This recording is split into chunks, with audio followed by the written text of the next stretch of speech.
I never thought I'd spend a Friday night like this. My eyes barely staying open, fingers gripping a pen I've hardly used in the last hour, and all I can hear is the faint click of keyboards, the sounds of other students studying, but all I can focus on is him. I could never have predicted what this night would turn into. At least, not before he showed up. We'd only met a few weeks ago in our first group project, and yet here we are, partners once again, this time for an exam study session. I never imagined we'd end up like this. We'd exchanged polite words at first, nothing more than casual school talk. But lately, every glance he sends my way seems to linger longer than it should. And it's distracting. I can't help but notice how his presence fills the space, how his smile, those rare, fleeting moments when he actually smiles, make everything else fade. It's just a study session, right? But sometimes, the simplest moments are the hardest to ignore. Maybe it's nothing, just nerves from the exam. Or maybe, just maybe it's something more. But for now, all I can do is concentrate on the textbooks in front of me. Except that's the problem, isn't it? I'm not thinking about the textbooks anymore. The library was quiet after others left. The clock ticked away, but neither of us paid attention to it. The room, usually filled with the soft rustling of pages and murmured discussions, felt different that night. We were alone, as we often were after hours, just me and Dylan. He had that focus when he studied, the kind that made the world outside vanish. But there was something else in his eyes tonight, something I couldn't quite name, but I could feel it in the air between us. I glanced over at him, watching his brow furrow as he read through the notes I'd passed him earlier. His lips pressed into a thin line, and for a second I wondered if he was thinking the same thing.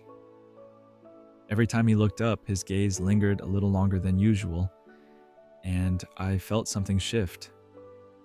I shifted my position, trying to ignore the way my heart sped up. The tension built slowly, so quietly I almost missed it. But it was there, just under the surface. "You're quiet tonight," Dylan said, breaking the silence. I didn't know what to say at first, so I just nodded. He always noticed the little things.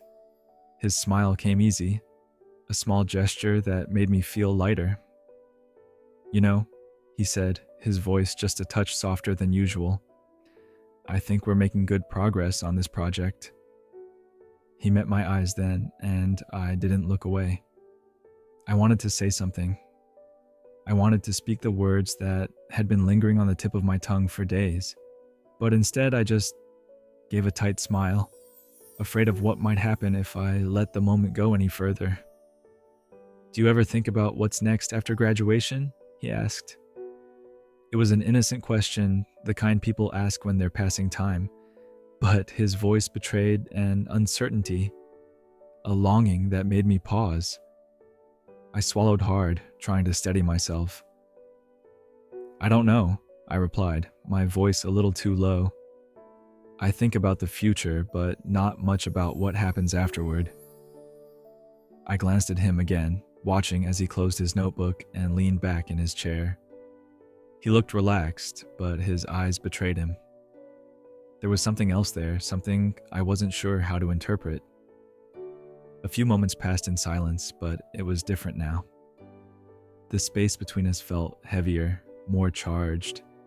I could feel it in my chest, like a quiet hum under my skin, spreading outward until I couldn't ignore it anymore.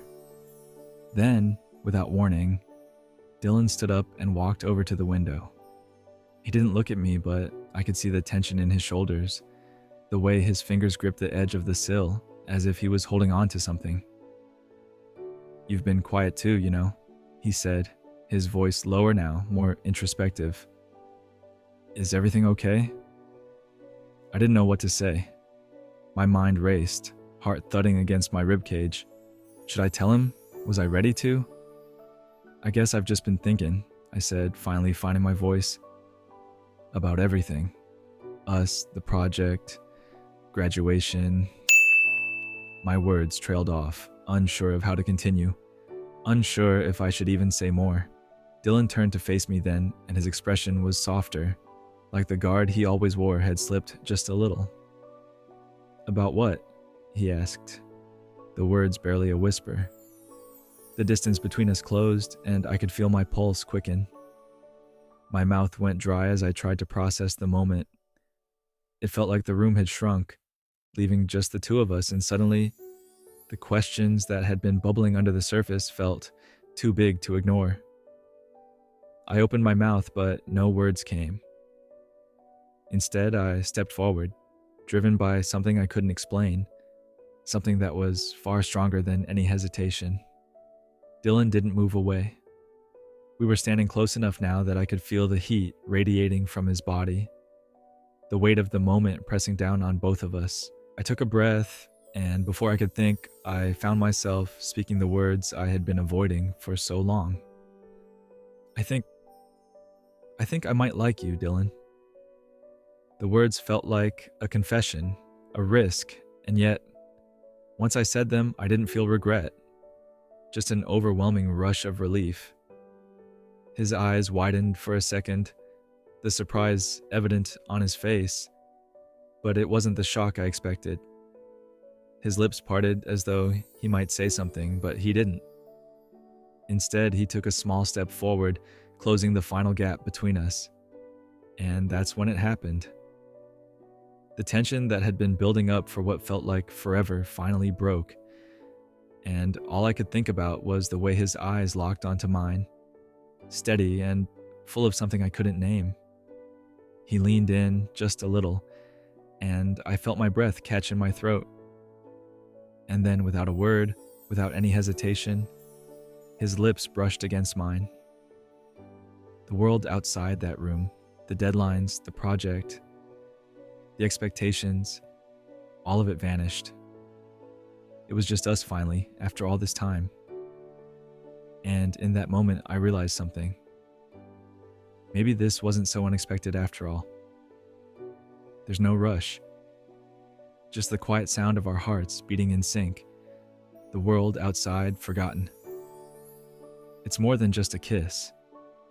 It's a promise, one that neither of us could ever have predicted, but somehow we both knew it was always going to happen.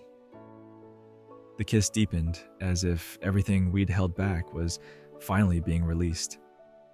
It wasn't messy or hurried.